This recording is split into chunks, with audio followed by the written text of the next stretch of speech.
ஒரு ஊரில் ஒரு இளைஞன் இருக்கின்றான்.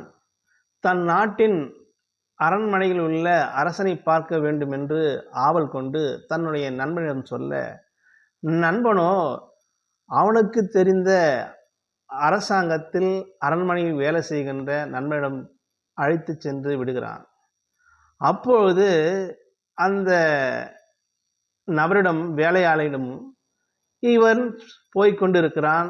மிகப்பெரிய வாசல். அந்த வாசலில் உள்ளே நுழைகிறான்.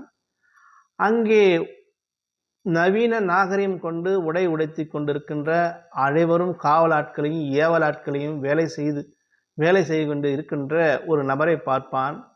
பார்த்தவுடன் இவன் கேட்கிறான், இவர்தான் அரசரா என்று கேட்கின்ற போது, இவர் அரசர் இல்லை. அடுத்த வாசப்படிக்கு செல்லுகின்றான். அந்த வாயிற்படி மிகப்பெரிய வாயிற்படி. அதே போல் மிகப்பெரிய ஒரு அவைக்களம். அந்த அவைக்களத்தில் ஒரு அதிகாரி அனைவரையும் வேலை ஏவிக்கொண்டிருப்பார். காவலாட்கள் ஏவலாட்கள் சுற்றி இருப்பார். இவர் அரசர் என்றால் இவரும் அரசர் இல்லை என்று இப்படி 7 அறைகள் கடைசியில் தாண்டி செல்லுகின்றான். அப்போது வீரம் பொருந்திய வீரம் செறிந்த முகப்பொலிவுட இருக்கக்கூடிய ஒரு நபரை பார்க்கிறான். இந்த அரசனை பார்க்க வந்தவன் பார்த்தவுடன் அவனுடைய மனம் லயித்து போகிறது. வாய் கொதம்புகிறது. வார்த்தை தடுமாறுகிறது. மெய்சிலிக்கிறது. ஒரு உயர்ந்த அதிகாரியை பார்த்தால் அவரிடம் நாம் கையேற்று கும்பிட வேண்டும் என்ற எண்ணம் தன்னை அறியாமல் வருகிறது.